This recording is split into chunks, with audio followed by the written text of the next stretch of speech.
అధ్యక్షులు, ఈ కార్యక్రమం నిర్వాహకులు మరియు ఇక్కడికి వచ్చేసిన ప్రతి ఒక్కరికి పేరు పేరున మేడే శుభాకాంక్షలు తెలియజేస్తూ ఉన్నాం. నా పేరు బండ్ల స్వామి. నేను ఇక్కడ రానే మద్రాస్ లిమిటెడ్ అని కంపెనీ ఉంటుంది, అందులో ఉద్యోగం చేస్తా.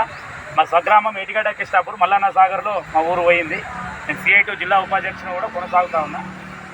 మీ అందరికీ తెలుసు, మేడే అంటే 140 సంవత్సరం అంటే 1886లో పొద్దున లేస్తే రాత్రి వరకు, అంటే పనికి పోవాలంటే మనకు ఉదయం లేవాలి, మళ్ళీ పొద్దుగూకాలి, అంటే తెల్లారాలి పొద్దుగూకాలి.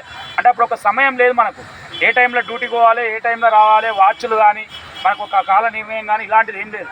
అలాంటి సమయంలో కుటుంబాలతోటి ఈ శ్రమ చేస్తున్న వాళ్ళు ఘర్షణ పడుతూ మనకు కొన్ని హక్కులు కావాలి, ఈ పని చేయడానికి ఒక కులమానం కావాలని చెప్పి చిన్నగా 100 మందితోటి ఒక సమావేశమైనప్పుడు 100 మంది కాస్త 1000 మంది ఏ మార్కెట్ వద్ద, అమెరికాలోని చికాగో దగ్గర ఏ మార్కెట్ వద్ద ఒక ర్యాలీ తీస్తూ ఉంటే అప్పుడున్న అక్కడి ప్రభుత్వము ఆ కార్మికులపై, నిరసన చేస్తున్న కార్మికులపై కాల్పులు జరిపినప్పుడు ఒక 8 మంది మృత్యువాత పడ్డారు, అనేక మంది గాయపడ్డారు.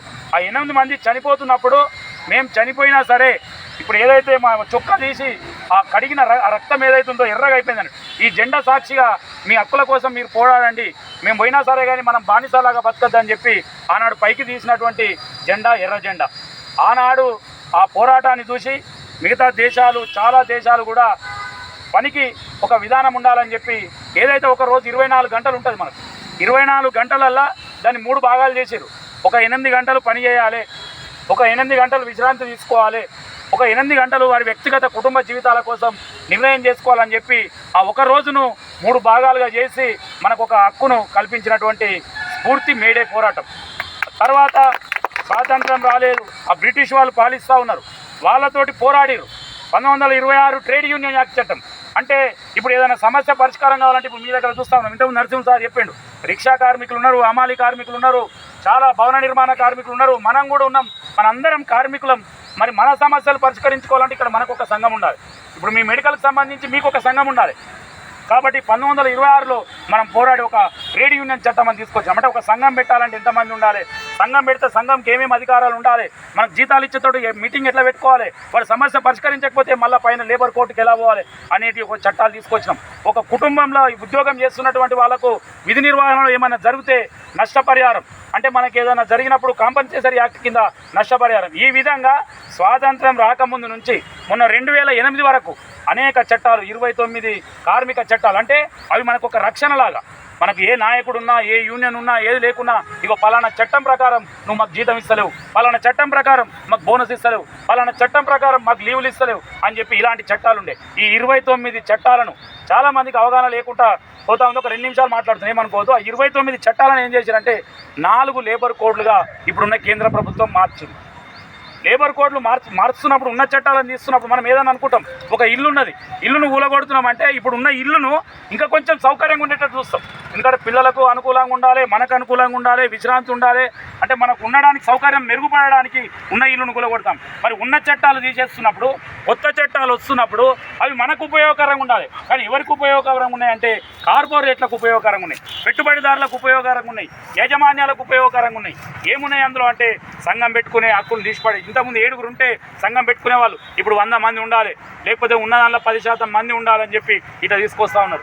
కనీస వేతనము నిర్ణయం అనేది యజమాని నిర్ణయించాలి, ప్రభుత్వాలు నిర్ణయించాలని చెప్తా ఉన్నారు. ఏదైనా ప్రమాదం జరిగితే మనకి ఎమ్మడే నష్టపరిహారం వచ్చే పరిస్థితి లేదు. ఈ విధంగా ఉన్న చట్టాలను ఆల్రెడీ మార్చి లేబర్ కోడ్లో తీసుకొచ్చినటువంటి పరిస్థితి ఉంది. ఇవి ఆల్రెడీ పెట్టుబడిదారులకు అనుకూలంగా ఉన్నాయి. అంటే మనం స్వాతంత్రం రాకముందు నుంచి ఎంతోమంది మీకు పోరాడి తెచ్చుకున్న చట్టాలు కూడా ఈరోజు నీరుగార్చే పరిస్థితి ఉంది. కరోనా వచ్చింది, చూసినాం. కరోనా వచ్చినప్పుడు ఈ నాయకులు ఎక్కడున్నారు, ప్రజలు ఎక్కడున్నారు? ఒక ఇంట్లో భార్య భర్త కూడా ముట్టుకోలేని పరిస్థితిలో ఇక్కడ ఎవరైతే పేదవాళ్ళమో, మనం ఏదైతే కష్టపడుతున్నామో, సఫాయి కార్మికులు, హాస్పిటల్లో ఉన్న మన మెడికల్ సంబంధించిన నర్సింగ్లు, ఒక్కొక్కరి ప్రాణాన్ని కాపాడుకుంటూ వస్తూ ఉన్నాం. ఒక ప్రాణం కాపాడితే దేవుడు అంటాం మనం, ఒక ప్రాణము దేవుడు రక్షించినట్టు. కానీ నిజమైన దేవుళ్ళు ఎవరు? ఆ రోజు ఎవరైతే నర్సింగ్లు ఉన్నారో, ఎవరైతే సఫాయి కార్మికులు ఉన్నారో, ఎవరైతే వీళ్ళు సేవ చేసిరో వాళ్ళే నిజమైన దేవుళ్ళు అని చెప్పి ప్రధానమంత్రి మోడీ ఢిల్లీలో కూర్చుండబెట్టి కాళ్ళు కడిగి నీళ్ళు నెత్తి మీద పోసుకున్నాడు. ఆనాడే మన ఎర్ర జెండా చెప్పింది, నువ్వు కాళ్ళు కడిగి నెత్తి మీద పోసుకున్నాడు కాదు, నీకు నిజంగా చిత్తశుద్ధి ఉంటే ఎవరైతే ఎమర్జెన్సీ డిపార్ట్మెంట్లో పనిచేస్తూ ఉన్నారో వాళ్ళకు ఉద్యోగ భద్రత కల్పించు, వాళ్ళకు ఉద్యోగ భద్రత కల్పించి వాళ్ళకి ఏదైనా ప్రమాదం జరిగితే వాళ్ళ కుటుంబం రోడ్డున పడకుండా వాళ్ళకు ఒక బీమా సౌకర్యం తీసుకురా, వాళ్ళకు ఒక ఉద్యోగ భద్రత అంటే ఒక సేఫ్టీ తీసుకురా, వాళ్ళకు కనీస వేతనం వాళ్ళ కుటుంబంలో పిల్లలు బతకాలంటే, వాళ్ళ భర్త బతకాలంటే, వాళ్ళ ఫ్యామిలీ బతకాలంటే కనీస వేతనం ఏదైతుందో నెలకు వాళ్ళకు మినిమం వేజ్ ఇచ్చే విధంగా చట్టాలు తీసుకురామని చెప్తే ఆ రోజు చేస్తామని చెప్పి ఈ రోజు వరకు కూడా చూస్తూ ఉన్నాం. ప్రభుత్వం మళ్ళీ ఎలక్షన్లు అవుతుంది, మళ్ళీ వస్తుంది, కానీ మన గురించి పట్టించుకోవట్లేదు. కాబట్టి మనం మేడే స్ఫూర్తిని తీసుకోవాలి. మనము వివిధ రకాలుగా విభిన్నం ఉండొచ్చు, ఎందుకంటే రంగాల వారుగా విభిన్నంగా ఉంటాం. ఆటో కార్మికులు ఉంటారు, భవన నిర్మాణ కార్మికులు ఉంటారు, ట్రాన్స్పోర్ట్ కార్మికులు ఉంటారు, మెడికల్ కార్మికులు ఉంటారు, పరిశ్రమ కార్మికులు ఉంటారు, రకరకాల కార్మికులు ఉంటాం. కానీ ఒక ఇష్యూ వచ్చే వరకు, మన చట్టాలు వచ్చే వరకు మనందరం కనుక ఒక రకంగా ఒక దగ్గరికి వస్తే 190% పైగా కార్మిక వర్గం ఉంది. కార్మిక వర్గము శాసించినప్పుడే, కార్మిక రాజ్యం ఏర్పడినప్పుడే మన మన మన చట్టాలు మనకు అనుకూలంగా వస్తాయి, మన కష్టాలు నెరవేరుస్తాయి. కాబట్టి ఆ దిశగా పనిచేయాలని చెప్పి ఈ మీడియా స్ఫూర్తిని తీసుకొని మీ ఇక్కడ ఉన్న సమస్యలు కూడా ప్రత్యక్షంగా పరోక్షంగా ఎలాంటి సందర్భంలో అయినా మా సహకారం ఎప్పటికీ మీకు ఉంటుందని తెలియజేస్తూ నాకు ఈ అవకాశం ఇచ్చిన మీ అందరికీ పేరు పేరున ధన్యవాదాలు.